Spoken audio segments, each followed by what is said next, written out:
పాకిస్తాన్తో యుద్ధం నేపథ్యంలో విశాఖ పోలీసులు అప్రమత్తమయ్యారు. నగరం సముద్ర తీరంలో ఉండటం, ఇక్కడే తూర్పు నావికాదళం ప్రధాన కార్యాలయం కూడా ఉండటంతో కేంద్ర ఇంటెలిజెన్స్ వర్గాలు హై అలర్ట్ ప్రకటించినట్లు తెలిసింది. ఈ నేపథ్యంలో పోలీసులు బీచ్ రోడ్డులో వాహనాలు తనిఖీ చేపట్టారు.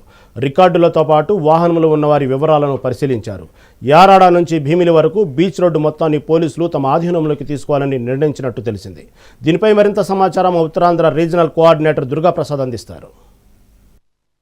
పెహల్గాంలో ఇటీవలే జరిగిన ఉగ్ర దాడిలో భారత పౌరులు టూరిస్టులు 26 మంది చనిపోయిన సంగతి మనందరికీ తెలిసిందే. అయితే ఇప్పుడు కూడా ప్రస్తుతం అటు పాకిస్తాన్ భారత్పై దాడులు చేస్తుంది, కానీ భారత సైన్యం అయితే వీరోచితంగా పోరాడి వాటి తిప్పుకొడుతున్న సంగతి కూడా విదితమే. గత 2 రోజుల నుంచి కూడా యుద్ధ వాతావరణం నెలకొన్న నేపథ్యంలో విశాఖ కేంద్రంగా పూర్తిగా అయితే పోలీసులు చెకింగ్లు నిర్వహిస్తున్నారు, పహారా కాస్తున్నారు.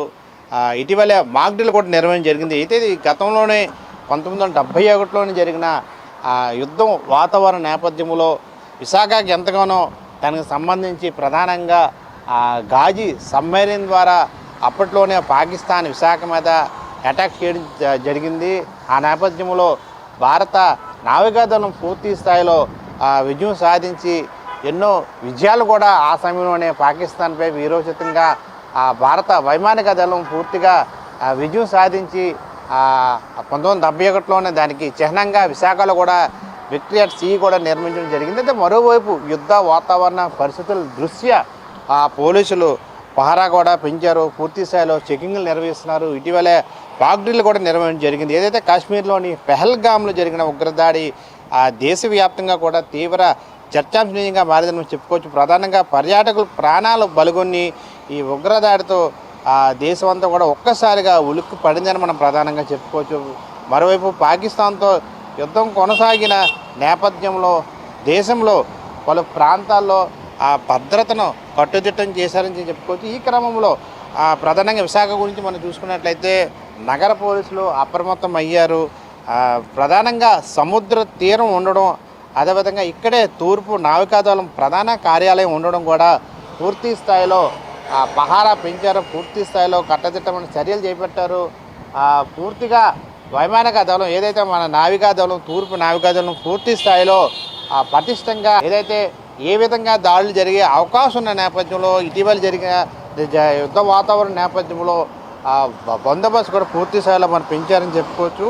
అయితే ఇంటెలిజెన్స్ వర్గాలు హై అలర్ట్ ప్రకటించిన నేపథ్యంలో కేంద్ర ఇంటెలిజెన్స్ వర్గాలు కూడా ఇటీవల రిలీజ్ చేసిన జాబితాలో కూడా కేటగిరీ 2లో విశాఖ ఉండడం, అటు తెలంగాణ సంబంధించి హైదరాబాద్ ఉండడం, దానికి సంబంధించి ఇప్పటికే పౌరులకి పూర్తి స్థాయిలో యుద్ధం జరిగితే ఏ విధంగా వారు ప్రవర్తించాలి, ఎటువంటి చర్యలు చేపట్టాలి అనే దాని అంశంపై ఇప్పటికే మాక్ డ్రిల్ కూడా నిర్వహించిన సంగతి అందరికీ తెలిసింది. ఈ నేపథ్యంలో ఇంటెలిజెన్స్ హై అలర్ట్ ప్రకటించిన నేపథ్యంలో విశాఖలో ప్రథమంగా తూర్పు నావికాదళం ప్రధాన కార్యాలయం కూడా ఇక్కడే ఉండడంతో పాకిస్తాన్ ఏ విధంగా అయినా అటాక్ జరిగే అవకాశం ఉన్న నేపథ్యంలో పూర్తిగా పహారా చేస్తున్నారు. పూర్తి స్థాయిలో పోలీసులు కూడా చెకింగ్ చేస్తున్నారు. అణువు క్షుణ్ణంగా పరిశీలిస్తున్న పరిస్థితి కూడా చూడవచ్చు.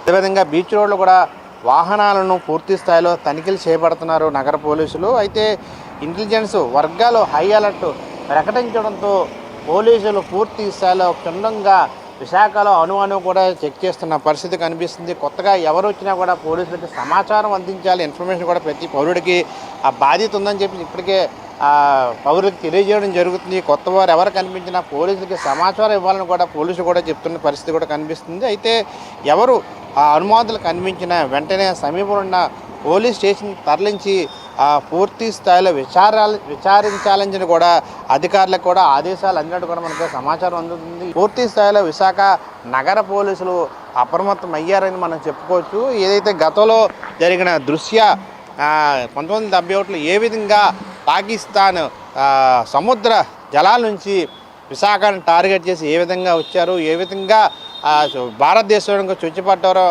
ఏ విధంగా మన నావికాదళం దాన్ని తిప్పుకొట్టి ఏ విధంగా విజయం సాధించిందో ఆ గుర్తులను గుర్తు చేసుకుంటేనే మరోవైపు అట్లాంటి దాడులు ఏమైనా జరగవచ్చు. ప్రధానంగా కేంద్ర సంబంధించి పరిశ్రమలు విశాఖలో ఉన్నాయి. విశాఖ అభివృద్ధి చెందుతున్న ఆసియాలను అత్యంత వేగంగా అభివృద్ధి చెందుతున్న నగరంలో కూడా విశాఖ స్థానం మంచి స్థానం సంపాదించుకోవడంతో ఇప్పటికే విశాఖ అన్ని వర్గాలను ఆకర్షించిన నేపథ్యంలో ఏ విధంగానే విశాఖపై దాడులు జరగవచ్చు. మరోవైపు ఇటీవలే కేంద్ర ప్రభుత్వం రిలీజ్ చేసిన అనుమానిత ఏదైతే పాకిస్తాన్ అటాక్ చేసే అవకాశం ఉన్న జాబితాలో కూడా కేటగిరీ 2లో విశాఖ ఉండడంతో నగర పోలీసులు అప్రమత్తమయ్యారు. పోలీస్ శాఖ అప్రమత్తమైంది. అణువణువు కూడా విశాఖలో పరిసర ప్రాంతాలను పరిశీలిస్తుంది. మరోవైపు రైల్వే స్టేషన్లో కూడా పోలీసు బలగాలు పెంచారు. పూర్తిగా ప్రయాణికుల్ని పరిశీలిస్తున్నారు. మరోవైపు ఎయిర్పోర్టు సంబంధించి కూడా పూర్తిగా క్షుణ్ణంగా పరిశీలించి లోపలికి పంపడం కానీ బయటికి రావడం కానీ జరుగుతుంది. అదేవిధంగా విశాఖ ప్రధానంగా ఆర్కే బీచ్ పూర్తి స్థాయిలో పోలీసు వలయంలో ఉందని చెప్పొచ్చు. అనుమానంగా ఎవరు తిరిగినా ప్రశ్నిస్తున్న పరిస్థితి కూడా కనిపిస్తుంది. మరోవైపు ప్రజలు కూడా అప్రమత్తంగా ఉండాలి. ఎవరు అనుమానంగా తిరిగినా కొత్త వ్యక్తులు కనిపించినా సమీప పోలీస్ స్టేషన్లో ఫిర్యాదు చేయాలి, ఇన్ఫర్మేషన్ ఇవ్వాలని చెప్పేసి కూడా పోలీసులు కోరుతున్న పరిస్థితి కూడా కనిపిస్తుంది. Camera person Ganesh Durgaprasad, mega 9 TV, Visakha.